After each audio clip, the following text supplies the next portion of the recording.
सुट्टीचा वार म्हणजे रविवार, कामाचा डोंगर की मुलांची मस्ती. आज मी माझ्या घराची अशी काही एक जागा स्वच्छ केली की खिडकीच्या ग्रिलला सुद्धा थंडावा मिळाला.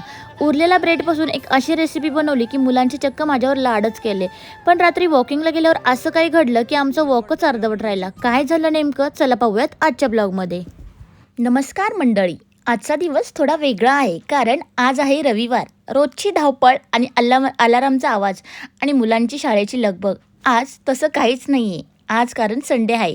आज आम्ही सगळेच थोडे उशिरा उठलो आहे, पण कधी कधी लेझी संडे असाच गरजेचा असतो नाही का? तर माझ्या बाबतीत तसा संडे हा असतोच नेहमी. चला तर आज उठल्या उठल्या सगळ्यात आधी मी हॉलमध्ये आले. हॉलचे पडदे तर पिल्लांनी आधी उघडलेच होते, पण खिडक्या अजून बंदच होत्या. मी सगळ्यात आधी त्या खिडक्या उघडल्या आणि बाहेरून येणारी ती शुद्ध हवा आणि डोळ्यांना शांतवणारी हिरवीगार झाडं. खरंच दिवसाची यापेक्षा सुरुवात चांगली असू शकत नाही, हो ना? आणि आता बघा, किचनमध्ये जाऊन नाश्त्याची तयारी करण्यापूर्वी मी स्वतःसाठी मस्त ब्लॅक टी बनवून घेतला. पिल्लांना विचारलं त्यांना काय हवंय. तोपर्यंत हा माझा थोडा वेळ स्वतःसाठी निवांत बसून चहाचा आस्वाद घेत बाहेरचे निसर्गरम्य दृश्य पाहणं म्हणजे दिवसासाठी स्वतःला रिचार्ज करण्यासारखं आहे. तर असंच निवांत मी बघत बसले होते. बाहेर कडाक्याचं ऊन होतं, पण ही हिरवीगार काहीतरी वेगळंच सांगून जाते. अगदी छान वाटत होतं. आता थोड्याच वेळात मला माझ्या पिल्लांचा आवडीचा नाश्ता बनवायचा. हिरवीगार झाडं मनाला उभारी देतात आणि हे बघा, जास्वंदीचं फूल, रोज नव्या कळ्या येतात त्याला आणि त्याचं उमलणं बघितलं की दिवसाची सुरुवात अगदी पॉझिटिव्ह होते बरं का. त्यामुळे मी रोज बघत असते. खिडकीतून बाहेर हे दृश्य मला बघायला तरी फार आवडतं. इतक्या साऱ्या कडक उन्हामध्ये ही झाडं आज संडे असल्या कारणामुळे पिल्लांच्या आवडीचा नाश्ता म्हणजे त्यांना विचारलं काय पाहिजे, तर त्याला पाहिजे होते पोहे. पोह्यामध्ये एक ट्विस्ट आहे, तो म्हणजे मॅगी मसाला. माझ्या पिल्लाला पोह्यावरती मॅगी मसाला आवडतो, त्यामुळे तो आनंदाने तो एन्जॉय करतोय पोहे. त्यानंतर पोहे वगैरे झाले, नाश्ता झाला आणि मी सगळं किचन क्लीन करून केलं. नाश्त्याची भांडी सगळी घासून घेतली आणि आता म्हटलं खिडकीत बसलेच होते तर थोडीफार मला इथून तिथून धूळ दिसली. म्हणून म्हटलं मला तर गॅलरी नाही आहे, पण ही मोठी खिडकी जी आहे ना माझ्या हॉलची, तीच माझी गॅलरी असं मी समजली आहे. कारण मला गॅलरी नाही आहे तर आपण त्यामध्ये नाराज होऊन काय उपयोग नाही, पण ही जी खिडकी आहे ना तिला मी माझी गॅलरी समजते. म्हणून म्हटलं कडक ऊन होतं आणि म्हटलं जसं आपल्याला फॅन लागतो ना तसंच ग्रिललाही थोडं थंड वाटावं म्हणून आज खिडकीला पाणी मारून अगदी चकाचक धुवून काढली. सगळ्या काही काचा इकडून तिकडून पुसून घेतल्या. ग्रिलला छान असं पाणी मारून घेतलं की जेणेकरून माझ्या मनात असं आलं की आपल्याला फॅन लागतो तर हे ग्रिल उन्हामध्ये फुल तापतंय, तर माझ्या मनाचा विचार बघा की त्यालाही थोडंसं थंड होऊ द्यात. म्हणून मी पूर्ण ग्रिल धुवून घेतलं. मी कुठं धुते तर माझं पिल्लू मदत करायला, माझं छोटंसं पिल्लू मदत करायला येतं. त्याची ही गोड लुडबुड बघून माझं काम कधी संपतं हे मलाच कळत नाही. छान असं सगळीकडून पाणी मारून घेतलं. ग्रिल पण म्हटलं असेल वाव काय थंडवा भेटला आहे मला, आणि असंच मी माझ्या मनात आलेला विचार लगेच पूर्ण केला आणि मलाच माझ्या मनाला थंडवा भेटला. अगदी आता छान असं दिसतंय माझं ग्रिल, मस्त वाटू लागले आणि त्या झाडांनाही बघायला छान वाटायला लागले. ग्रिल आणि झाडं हे सगळं बघून अगदी छान मन प्रसन्न करून ठेवले. अगदी स्वच्छ असं वाटते. आणि त्यानंतर मग मी गेली होती ती स्वच्छता फक्त हॉल किंवा किचनपुरतं मर्यादित नसावी. आठवड्यातून एकदा बादल्या, टब, मग आणि बाथरूमचे नळ हे घासून ते म्हणजे बादली वगैरे जे घासून मस्तपैकी क्लीन करून उन्हामध्ये टाकणं तितकंच गरजेचं असतं. यामुळे जंतू तर मरताच, पण बाथरूम वापरताना अगदी फ्रेश वाटतं. आणि अगदी बेसिंग पण म्हणा, बेसिंगचे तिथले मिरर, नळस आणि हे सगळ्या खिडक्या, विंडो हे सगळं संडे असल्या कारणाने आठवड्यातून एकदा हे करणं खूप गरजेचं आहे. अगदी स्वच्छ टकाटक करून मी स्वतःला इतकी फ्रेश करून घेतले, कारण इतकं काम करून मी थकली आहे का तर अजिबात नाही. उलट आरशात जेव्हा मी स्वतः बघते तेव्हा मला खूप प्रसन्न वाटते.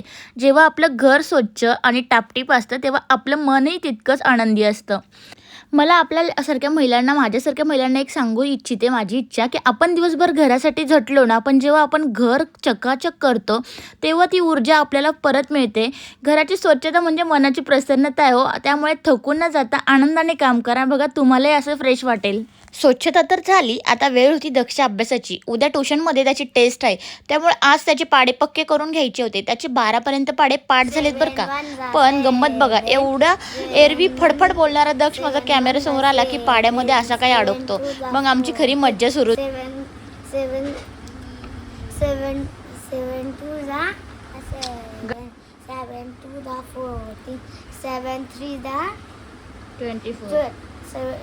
7 3 are 20 21 7 4 are 7 4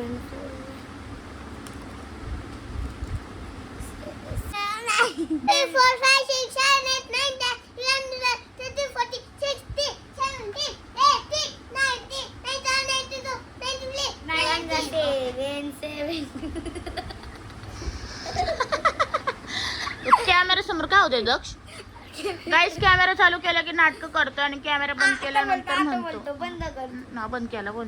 7 1 7, 7 2 14, 7 3 21, 7 4 24, 7 4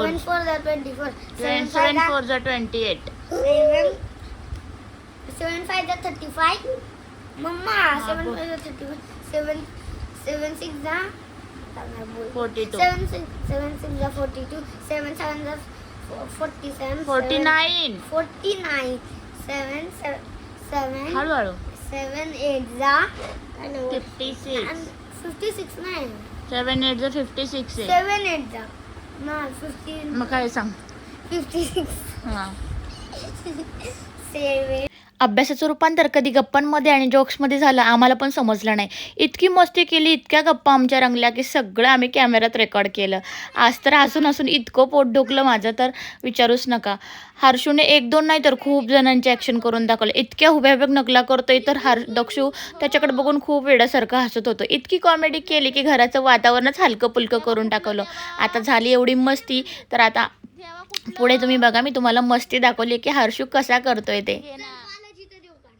हर्षू नीट करायचं. असं करायचं. असं करायचं. असं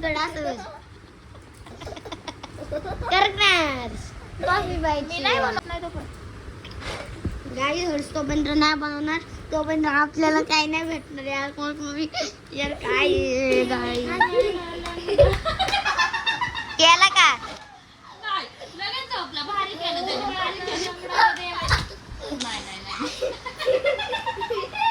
लंगडी कशी घालतो तू? लंगडी मम्मा तुझा पाय इकडे घे थोडा, म्हणजे की त्याला पकडता येईल. मग तुझ्याकडे पाय इकडे घे. मग लंगडा ग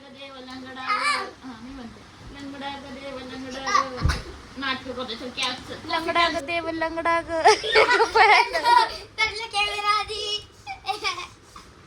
तर काय हर्षित अजून एक देव बघा. लंगडा ग देव लंगडा ग. एकदा हस ना.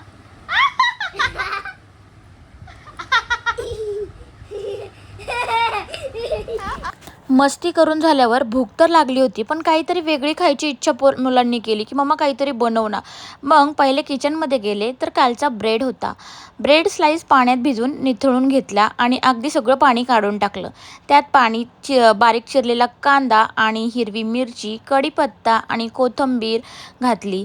त्यानंतर बटाटा होता राहिलेला तोही मिक्स केला कालचा आणि तो अगदी छान मिश्रण तयार केलं मस्त. त्यानंतर मी त्यामध्ये हळद, तिखट, मीठ आणि हे टाकून मस्त मिश्रण तयार करून मिक्स करून घेतलं. अगदी मिश्रण छान असं बनलं होतं.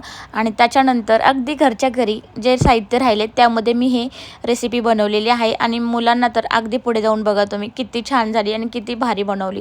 हे सगळं मिश्रण मस्त 5 मिनटं मी भिजून ठेवलं. त्यानंतर मिश्रणाचे मस्त रोल करून त्यात छोटे बॉल कट केले आणि कढईत छान फ्राय केलं. सोबतीला मुलांसोबत त्यांचा फेवरेट ओरिओ कोल्ड कॉफी शेक बनवला, कारण त्यांना तो लागतोच. रोज म्हटले तरी आता ऊन आहे तर त्यांना तो शेक लागतो. दूध नसलं तरी आम्ही दूध घेऊन येतो आणि शेक बनवतोच. इतकं त्यांचं आवडीचं ते झालेलं आहे. आता गरम दूध प्यायला मागत नाहीत बिलकुल. आता फक्त त्यांना थंड शेकच लागला आहे. त्यामुळे रोज आमच्याकडे ते शेक 2 बनतातच. भरपूर असे छान असे रोल्स बनवून घेतले आणि ते छान कट करून घेतले आणि मस्त आता मी ते तेलामध्ये फ्राय. इकडे कढई गरम झालीच आहे, तेल मस्त तापलेले आणि त्यामध्ये मी हे बॉल्स सोडून दिलेत. अगदी छान असे कुरकुरीत आणि तळून घेतलेले आहेत मी हे बॉल्स. सगळे काही झाल्यानंतर त्यांना मी तो ओरिओ शेक बनवला, तोही छान त्यांना देऊ केला आणि त्याच्यानंतर मस्त डिश तयार झाली होती आता आमची. अगदी घरच्या घरी जे काही साहित्य अवेलेबल होतं त्या साहित्यामध्ये मी हे काही छोटासा स्नॅक्स इव्हिनिंग टाईमचा बनवलेला आहे. तुम्हाला आवडला असेल तर नक्की तुम्ही ट्राय करा. आता तुम्ही याला काय नाव द्यायचं ते देऊ शकता, कारण ब्रेड बटाटा पकोडा म्हणा किंवा काही मी माझ्या घरी अंदाजाने बनवलं जे अवेलेबल साहित्य होतं त्यामध्ये. आता इथे माझं मस्त ओरिओ शेक पण तयार झालेलं आहे विथ कॉफी. अगदी छान असं सॉससोबत मी त्यांना देव केलेले. आता त्यांच्या रिॲक्शन बघा तुम्ही.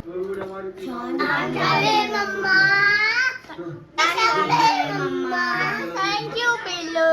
पिल्लू आता माझी टीव्ही बघण्यात आहे गाईस, त्यामुळे त्यांचं चाललंय खाऊन मम्मा. पिल्लं तर छान रंगून गेली होती खाण्यामध्ये. खाऊन वगैरे झालं, घरातील स्वच्छता, मुलांचा अभ्यास आणि मग असं छान खाऊ. रविवार अगदी सार्थकी लागल्यासारखं असं वाटलं होतं. त्यानंतर अजून माझ्या पिल्लाचं माझ्यावरती असलेलं प्रेम बघून अजून भारी वाटलं, अगदी छान वाटलं. अधूनमधून त्याला उचकी अशी येते मम्मावर प्रेम करण्याची. त्यानंतर सगळं जेवण आवरलं, किचन क्लीन केलं आणि आमचं नेहमीचं वॉकिंगला जायचं असतं. आज तूप पण काढलं बरं का मी. आणि त्यानंतर वॉकिंगला घेतो. गरमी इतकी वाढली आहे की काय विचारूच नका. वॉकिंगला बाहेर पडलोच आणि त्यामुळे रात्रीची थंड हवा आणि शांतता खूप भारी वाटते. चालता चालता मनाला एक वेगळी शांतता मिळते. आम्ही फुलं बघ ना, इथं होते कोणी सांगितलं. स्वयंपाक वगैरे करून, जेवण वगैरे करून आम्ही ना आलो होतो खाली वॉकिंगला. पण खाली चालायला आल्यानंतर गप्पा शप्पा मारण्याच्या नादात आहे ना आमचं ब्लॉग काढायचंच विसरून जातं. सगळं काय आवरलं, आम्ही चालायला आलतो आणि चालता चालता हर्षू पडला जोरात आणि लागले पायाला. म्हणजे त्यांनी दक्षी सायकल घेतली म्हणून त्याच्या पायाला लागले आणि पक्क जोर काळा निळा झालंय. पण चुकी त्याची येते है ना. चुकी कोणाची आहे? हा मच्छरी चला पटपट, चला पटपट. आता आम्ही घरी चाललेलो आहे आणि इथेच ब्लॉग एंड करतेच. भेटूयात आपण नेक्स्ट ब्लॉग मध्ये. तुमचं खूप प्रेम राहू द्या. लाईक करा, शेअर करा आणि सबस्क्राईब करा. खूप सारं प्रेम द्या. हर्षू बोल.